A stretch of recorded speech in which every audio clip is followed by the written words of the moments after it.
Hello friends, welcome to V V tutorial YouTube channel.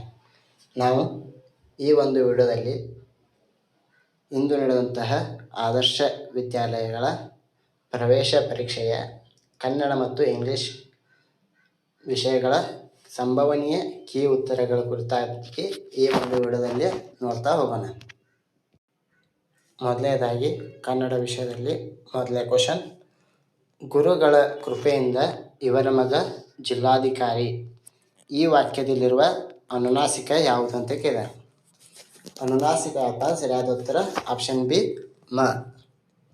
Next second ಒಂದು question. ಒಬ್ಬರಿಂದ ಮತ್ತೊಬ್ಬರಿಗೆ ಹರಡುವ ರೋಗವನ್ನು ಏನಂತ ಕರೀತಾರೆ? ಏನೆಂದು ಕರೀತಾರೆ?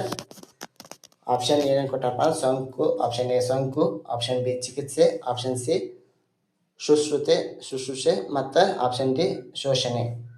ಇದರ ಸರಿಯಾದ ಉತ್ತರ ಬಂದ್ಬಿಟ್ಟು ಆಪ್ಷನ್ ಎ ಸೋಂಕು is a right answer. Next ಮೂರನೇ ಕ್ವಶನ್. ಕೈಲಾಸದಲ್ಲಿ ಬೃಹತ್ ಕೃಷಿ ವಸ್ತುಗಳ ನಾನುಡಿದೆ. ಈ ವಾಕ್ಯದಲ್ಲಿರುವ ಸಂಯುಕ್ತಾಕ್ಷರ ಪದ ಯಾವುದಂತ ಕೇಳಿದ್ದಾರೆ. ಸರಿಯಾದ ಉತ್ತರ ಯಾವಪ್ಪ ಅಂದ್ರೆ ಆಪ್ಷನ್ ಡಿ ವಸ್ತುಗಳ is a right answer. Next fourth ಒಂದು ಕ್ವಶನ್. ನೀನು, ನಾನು, ಇವನು ಮತ್ತು ಅವರು ತಪ್ಪದೆ ಶಾಲೆಗೆ ಹೋಗುವ. ಈ ವಾಕ್ಯದಲ್ಲಿರುವ ಬಹುವಚನ ಸೂಚಕ ಪದ ಯಾವುದು? ಬಹುವಚನವನ್ನು ಸೂಚಿಸುವಂಥ ಪದ ಯಾವಪ್ಪ ಅಂದ್ರೆ ಆಪ್ಷನ್ ಸಿ ಅವರು.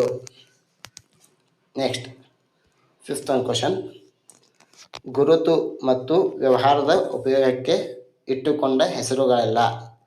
ಒಬ್ಬ ವ್ಯಕ್ತಿಯನ್ನು ಗುರುತಿಸಲು ಮತ್ತು ಒಂದು ವ್ಯವಹಾರದ ಉಪಯೋಗಕ್ಕಾಗಿ ಇಟ್ಟುಕೊಂಡ ಹೆಸರುಗಳನ್ನು ಏನಂತ ಕರೀತಾರಪ್ಪ ಅಂದ್ರೆ ಅಂಕಿತ ನಾಮ ಅಂತೇಳಿ ಕರೀತಾರೆ. ನೆಕ್ಸ್ಟ್ ಸಿಕ್ಸ್ತ್ ಒಂದು ಕ್ವಶನ್. ಕಂಪು, ಕೊಂಬೆ, ಕರಿದು, ಕಡಲು. ಈ ಪದಗಳನ್ನು ಅಕಾರಾದಿಯಾಗಿ ಬರೆದಾಗ ಮೊದಲು ಬರುವ ಪದ ಯಾವುದು ಅಂತ ಕೇಳಿದ್ದಾರೆ. ಸರಿಯಾದ ಉತ್ತರ ಆಪ್ಷನ್ ಡಿ ಕಡಲು is a right answer. Next ನಾಮಪದದ ವಿಶೇಷ ಗುಣವನ್ನು ತಿಳಿಸುವ ಅಥವಾ ಸೂಚಿಸುವ ಪದವೇ ಯಾವುದು ಅಂತ ಕೇಳಿದ್ದಾರೆ. ಇಲ್ಲಿ ಕ್ವಶನಲ್ಲಿ ಆನ್ಸರ್ ಐತಿ. ವಿಶೇಷ ಗುಣವನ್ನು ಅಂದರೆ ಗುಣ ವಿಶೇಷಣ. Option B is a right answer. Next ಎಂಟನೇದು. ಬೆಟ್ಟದಾವರೆಯನ್ನು ಮೇಲಿಟ್ಟು ಬಂದ ಹುಡುಗರೆಲ್ಲರೂ ಮೇಲೇರುವಂತೆ ಶಿಕ್ಷಕರು ತಿಳಿಸಿದರು. ಈ ಮೇಲಿನ ಯಾವ ಪದ ಬಿಡಿಸಿದಾಗ ಆದೇಶ ಸಂಧಿ ಏರ್ಪಡುವುದು? ಈ ಮೇಲೇನು ಕೊಟ್ಟಿದಾರಲ್ಲ, ಬೆಟ್ಟದಾವರೆಯನ್ನು ಮೇಲಿಟ್ಟು ಬಂದ ಹುಡುಗರೆಲ್ಲರೂ ಮೇಲೇರುವಂತೆ ಶಿಕ್ಷಕರು ತಿಳಿಸಿದರು. ಇದರಲ್ಲಿ ಆದೇಶ ಸಂಧಿ ಯಾವ ಶಬ್ದ ಬರ್ತದಪ್ಪ ಅಂದ್ರೆ ಆಪ್ಷನ್ ಎ ಬೆಟ್ಟದಾವರೆ. ನೆಕ್ಸ್ಟ್ ನೈನ್ತ್ ಒಂದು ಕ್ವಶನ್. ಗುರುಗಳ ದೆಸೆಯಿಂದ ನನ್ನ ಬಾಳು ಬೆಳಕಾಯಿತು. ದೆಸೆಯಿಂದ ಪದವು ಸೂಚಿಸುವ ವಿಭಕ್ತಿ ಪ್ರತ್ಯಯ ಯಾವುದಪ್ಪ ಅಂದ್ರೆ ಪಂಚಮಿ ವಿಭಕ್ತಿ. ನೆಕ್ಸ್ಟ್ 10ನೇ ಕ್ವಶನ್. ಮಗನು ತಂದೆಗೆ ಬರೆಯುವ ಪತ್ರ. ಮಗನು ತಂದೆಗೆ ಬರೆಯುವ ಪತ್ರ ಎಂಥವಪ್ಪ ಅಂದ್ರೆ ಆಪ್ಷನ್ ಡಿ ವೈಯಕ್ತಿಕ ಪತ್ರ. ನೆಕ್ಸ್ಟ್ 11th ಒಂದು ಕ್ವಶನ್.